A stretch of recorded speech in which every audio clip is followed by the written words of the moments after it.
देखिए, आज हम बात कर रहे हैं लोहड़ी और मकर संक्रांति की। लोहड़ी के पर्व का महत्व क्या है, इसे क्यों मनाते हैं, पहले ये समझते हैं। देखिए, लोहड़ी भी जो है उत्तर भारत का एक प्रमुख त्योहार है, प्रमुख पर्व है। वास्तव में लोहड़ी जो है ये भी सूर्य की मकर संक्रांति से ही संबंध रखता है।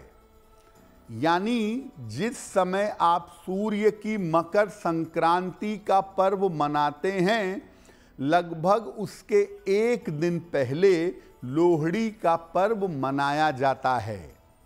भारत में ज़्यादातर पर्व खेती बाड़ी से संबंध रखते हैं, तो ये समय फसल कटने का होता है, इसीलिए इस समय पर्व और त्योहार मनाए जाते हैं। लोहड़ी के पर्व में भी प्रकाश की ही पूजा की जाती है।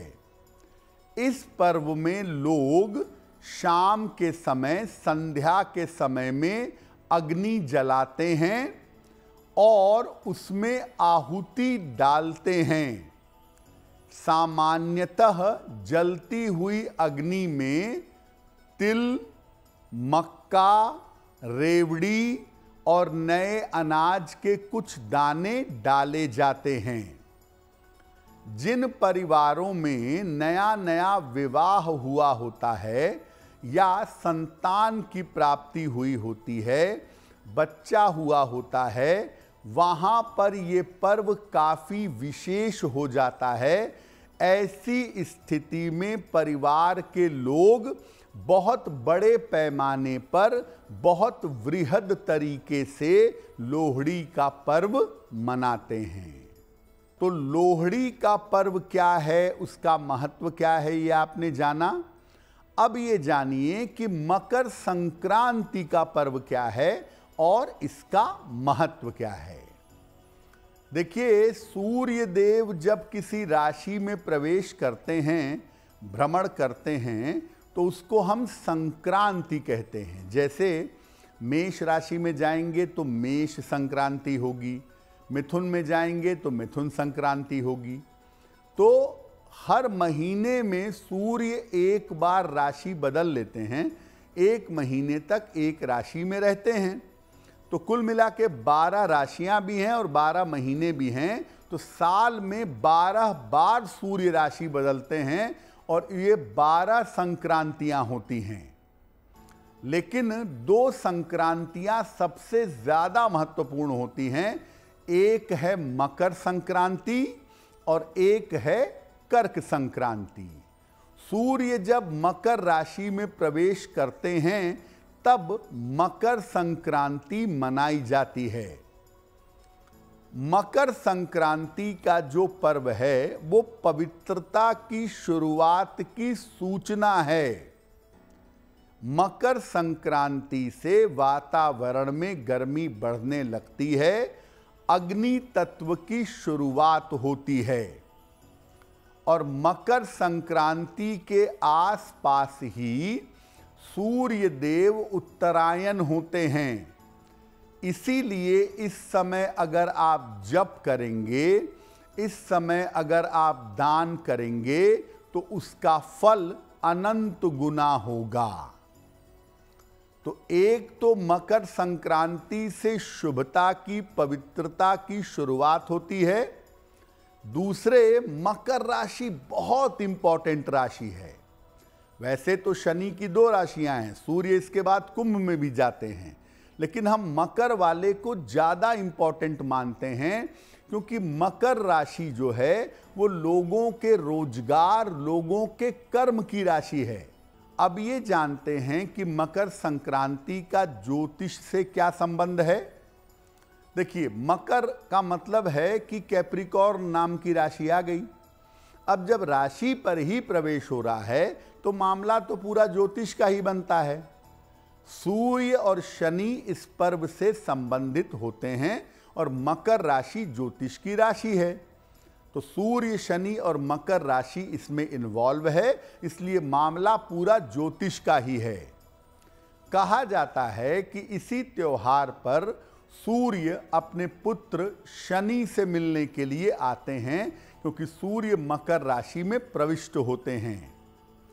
अगर कुंडली में सूर्य या शनि की स्थिति खराब है तो इस पर्व पर विशेष तरह की पूजा करके आप उसको अपनी कुंडली में ठीक कर सकते हैं। मकर संक्रांति पर पवित्र नदियों में, पवित्र सरोवरों में स्नान किया जाता है। मकर संक्रांति पर स्नान, ध्यान और दान विशेष लाभकारी होता है, इसलिए मकर संक्रांति पर आप जरूर स्नान करिएगा, भगवान की पूजा करिएगा और जो चीज़ें संक्रांति पर दान की जाती हैं उन चीज़ों का दान करिएगा, आपको लाभ होगा। अब ये जानते हैं कि सामान्य रूप से एक आम व्यक्ति मकर संक्रांति पर क्या करेगा या क्या उन्हें करना चाहिए। देखिए, पहली होरा में सूर्योदय के 1.5 घंटे के अंदर आप स्नान कर लीजिएगा। मजबूरी है, बीमार हैं या जल्दी की समस्या है तो 10 बजे के अंदर ही नहा लें, लेकिन नहा लेंगे और इसके बाद सूर्य देव को अर्घ देंगे, जल अर्पित करेंगे। श्रीमद् भागवत के 1 अध्याय का पाठ करिएगा या भगवत गीता के 1 अध्याय का या पूरी गीता जी का पाठ करिएगा। भगवत गीता का 11वां अध्याय बड़ा इंपॉर्टेंट है, आप केवल उसका पाठ करेंगे तो भी लाभ होगा। जब पूजा कर लें, पाठ कर लें, तब किसी निर्धन व्यक्ति को नए अन्न का, कंबल का और घी का दान करेंगे।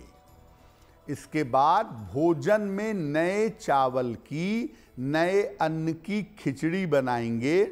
चावल, काली उड़द की दाल, सब्जियां, ये सब बनाइए। पहले भोजन भगवान को समर्पित करिए। जिस भी भगवान के प्रति आपकी श्रद्धा है उन्हें अर्पित करें और इसके बाद बाकी सारे लोग मिल करके परिवार के एक साथ प्रसाद ग्रहण करें। देखिए, मकर संक्रांति के पर्व पर स्नान करना, सूर्य को जल देना और दान करना बहुत अच्छा है और ज़्यादातर घरों में महिलाएं, पुरुष दान करते हैं। चावल होता है, काली उड़द की दाल होती है, सब्जियां हैं, नमक है, घी है, पूरी खिचड़ी बनाने की सामग्री दान की जाती है, तो वो आप अपने सामर्थ्य के अनुसार दान करिएगा। लेकिन संक्रांति, वो भी मकर संक्रांति का पर्व बहुत पवित्र है, कुछ न कर सकें तो कम से कम गीता जी के 11वें अध्याय का पाठ जरूर कर लीजिएगा। अगर आप मुझसे जुड़ करके अपनी समस्याओं का समाधान चाहते हैं और चाहते हैं कि आपकी समस्याओं को ज्योतिष के माध्यम से सुलझाया जाए, तो आप हमसे संपर्क कर सकते हैं, जुड़ सकते हैं एस्ट्रो तक पर।